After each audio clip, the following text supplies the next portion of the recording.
Hey guys, out to these Pelzer here, your voice manager. I unmute the voice of women who are ready to speak up about what has kept her silent for way too long. Guys, we are doing a special series of the hashtag SpeakEasy Podcast where we're highlighting the stories of women from all over.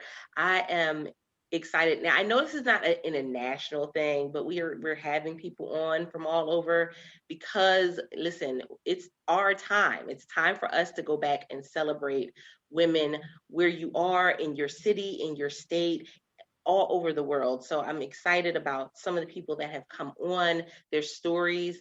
And I think this episode is going to be a really, really interesting one for some of you. So make sure that you get a couple index cards. You may want to write some things down. I'm excited about having my guest. Hello, how are you? I'm excited to be here. Thank you for having me. This is going to be an amazing conversation. I've gotten to hear parts of your story, and I know it's going to inspire the Speakeasy listeners. So tell everyone a little bit about yourself, and then we're going to dive into today's topic. Sounds good. Well, my name is Abingdon. I'm out of Las Vegas, Nevada, and I am the owner, founder of the Abingdon Watch Company, which makes adventurous watches for adventurous women. We also have a nonprofit side of our company, which is the 501c3 Abingdon Foundation, and that is helping to promote women in non-traditional industries, mostly focused around STEAM, science, technology, engineering, arts are included, and mathematics. And this is from girls all 11 years old and up.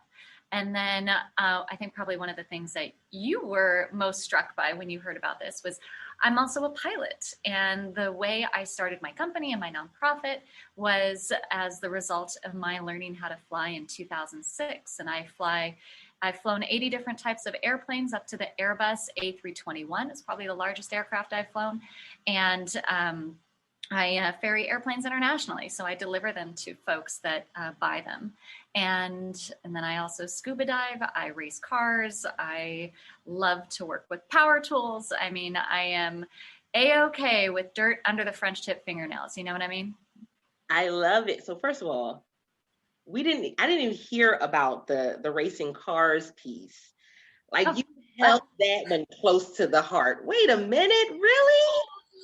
Well, we've met on Clubhouse, and I mean, as often as we talk, and all the rooms that we've been in, there is one room that I am a part of, which I love, and I ended up, I think, for about an hour to 2 hours chatting with two other women race car drivers, and they do rally and drag racing. And, here in Vegas, we have the Pennzoil 400 with NASCAR, and then we have the Speedway, and we've got different things like that. So I drive a souped up 2005 Mini Cooper S, so supercharged, not turbocharged, convertible. And I also have a Tesla Model S that I love to race. So if I were to ever build my own car, it would be for those that like the vintage race cars, I would love a Shelby Cobra, like 1961 to 64. But I would put a 289. I want to do a 427 block, which is the bigger block, on a 289 chassis. So basically like sticking a V8 on a hairdryer. That's really what my dream is. Oh my goodness. I love that. I love it for a couple of different reasons. So guys, y'all know I'm just, I guess, non-traditional about anything. So yes, I love cars. I can't fix one, but I love cars. I am a Mustang girl through and through. Mm-hmm. But there's certain things that really stand out. So of course, when you said that you were a pilot, that stood out to me because I've never met a pilot. You are the first official pilot to be on the hashtag SpeakEasy Podcast. But also, can we be real? In school, that's not an option for us. Like, that's not something that's talked about for females. It's not something that you're like, oh yeah, you should try this. It's not even something that is discussed at home in most households. So hearing that you were a pilot and now that you race cars, that is just, it warms my heart in so many ways. And racing cars is purely hobby. But you're right. You know, it's not an industry that is really promoted or encouraged to young women. Oddly enough, I actually did hear about flying for the first time in my high school. And I heard it because my career center, and this is people tell me, how did you get into flying? Because none of my family flies. A lot of people are like, oh, did your father fly? Did your grandfather fly? Your uncle? Nope. I am literally the first pilot in my family on both sides. So I kind of had to discover flying, and having it discussed at the home, my parents didn't really even know how to talk about it with me because they didn't know anything about it, you know? So I really had to learn about the industry myself and figure out where my place was in the industry, because when I heard about it at 14 years old at my high school, the reason I went was because of free food, legitimately. My career center was offering they do this every month, and this was at John Burroughs High School in Burbank, California. And the Career Center basically would put on a luncheon where they would bring in somebody that talked about what they did for a living. So I just knew that the first Wednesday of every month was the luncheon, and that's where I got my free lunch. And it was pizza or Subway or something like that. And on this particular Wednesday, I went in, didn't even know what the subject was. And a bunch of pilots walked in from a local flight school, and they started talking about flying for a career. The thing that really struck me, and I think that a lot of people don't realize, is you do not have to join the military to learn how to fly. There's universities that will teach you all of your pilot's ratings. You can get college loans and go to an aviation university and actually get a degree in aviation. You can specialize in weather, meteorology. You can specialize in the business side, aviation business. You know, there's different means than just going through the military, which I think was a preconception that I had, that all pilots came out of Vietnam, that all pilots came from the military, and then they worked for airlines. And that's the other thing, is you do not have to work for airlines after you know how to fly. You can be a demonstration pilot like I was, where I helped out a sales team demo airplanes. You could fly relief aid. You can do traffic watch in the morning in a helicopter and be off by 10 a.m. You can run newspapers to cities. You can drop off aid to countries that are going through a traumatic Mother Nature type event. And, you know, Haiti, a lot of my friends went down when the earthquake happened in Haiti and delivered goods with their airplanes. They just volunteered to move goods. Because that was the only way to access the island, was through the airport. So, and then on top of that, you got corporate flying. You can fly around celebrities and get $1,000 tip at the end of a corporate flight. It has happened. I think the only corporate flights, I've not done much corporate flying, but my biggest tip was $500 on one flight down to Mexico to Cancun. I took some folks down. You can do the airlines if you want too, but now that we're also getting into space, you could even take it a step further and start training to be a pilot on some of these spaceships. So the possibilities of what you can do as a pilot, even towing those banners over stadiums and beaches that advertise Corona beer or whatever it is, like, absolutely. The sky typers and all the messages when somebody says, Karen, will you marry me? Or, you know, happy Super Bowl day, or whatever those are. I mean, those are pilots that are being paid to do what they do. They're flying airplanes. So there's so many different types of jobs out there that revolve around an airplane. I love that. What has been your favorite flight so far? Whew. That is a good question.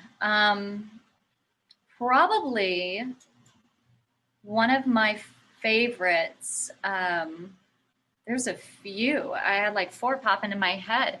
The first time I did aerobatics was a blast. I blacked out. That was hilarious. I came back too. I had another pilot with me, and he just kind of forgot to tell me how to breathe. So that's what ended up happening. I just had a blood rush. But that was a lot of fun. The first time I ferried an airplane over the Pacific Ocean, 60 hours from coast of California to Melbourne, Australia. And it was one of the hardest flights I'd ever done, but one of the most adventurous by far.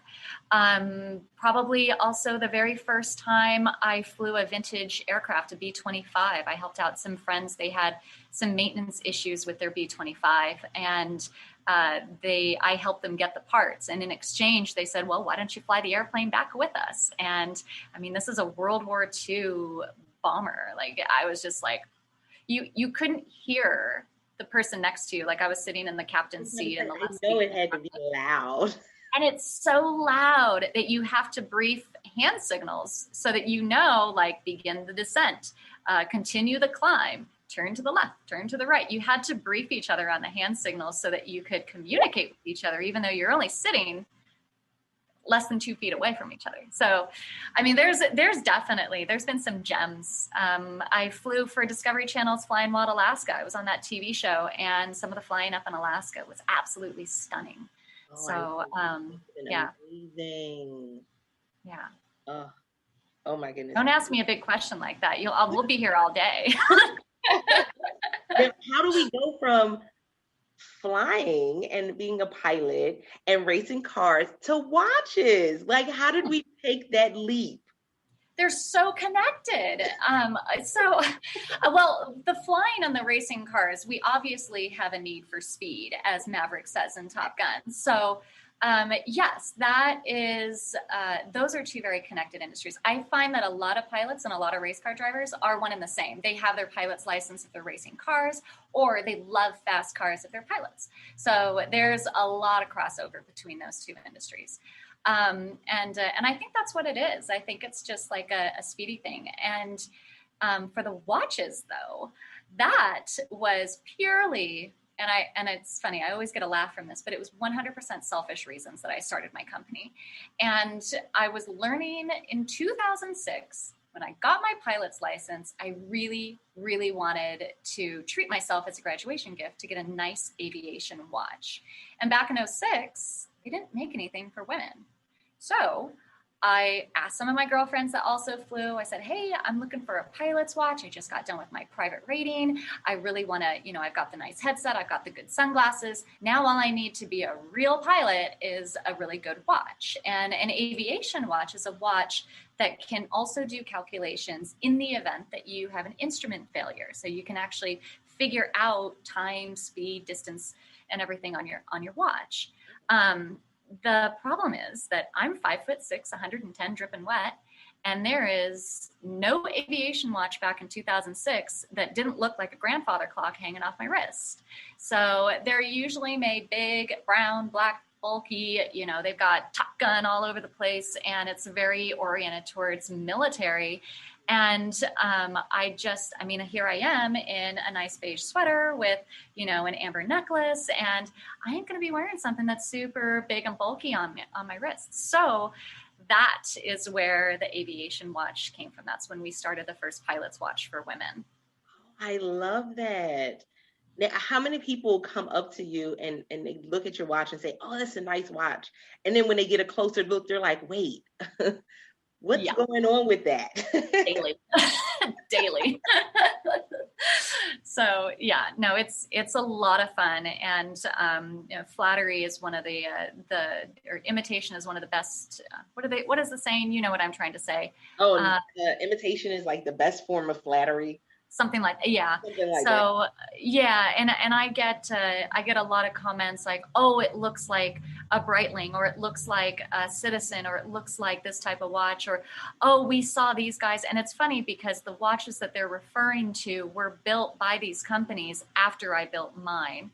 So I am definitely not saying that they are copying me, but I think what these companies are realizing is that more women are getting into these industries, and they need to start making products for these women, because we are not settling anymore for wearing the men's version. And not that there's anything wrong with the men's version. It's great for men, though. We are built with different body types, with different needs, with different wants. And it's important that these businesses and these brands build products that will cater our needs. I love this. Oh my goodness, this episode has been amazing. I don't want it to end. I love this. I'm definitely going to have you come back. I don't know. I'm going to make an excuse to have you back on, because Like, yeah, there's so many other things we can dive into in this whole conversation.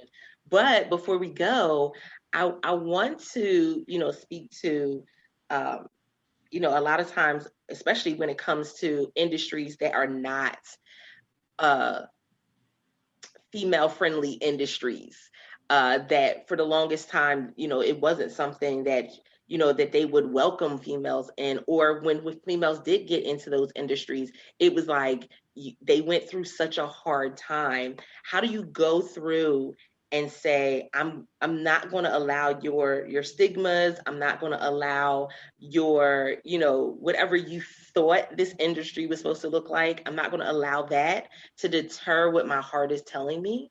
Because I think a lot of times, when it comes to any industry, there's going to be some stigmas that kind of come with it. And when you decide to go against the grain, man, sometimes it's the hardest decision you will ever make. It definitely can be a challenge if you don't have the right attitude. And for me, I think I was really trained for not only the aviation industry, but the watch industry are two very male-dominated fields. And my college job was to sell books door to door. So talk about having a good attitude. That was training. And one of the things that I learned from that job, and I did it for 4 years, it was a very successful job for my college years. It helped pay for my flight training. It helped pay for a way to pay for college, because I was not the one that could write the great essay for scholarships. I was not the one that had rich parents or anything like that. So we were immigrant families, and they were just like, you're going to school, figure out how. And so hence door-to-door sales. But one of the things that I learned in that job is you don't let anything affect you unless you let it affect you.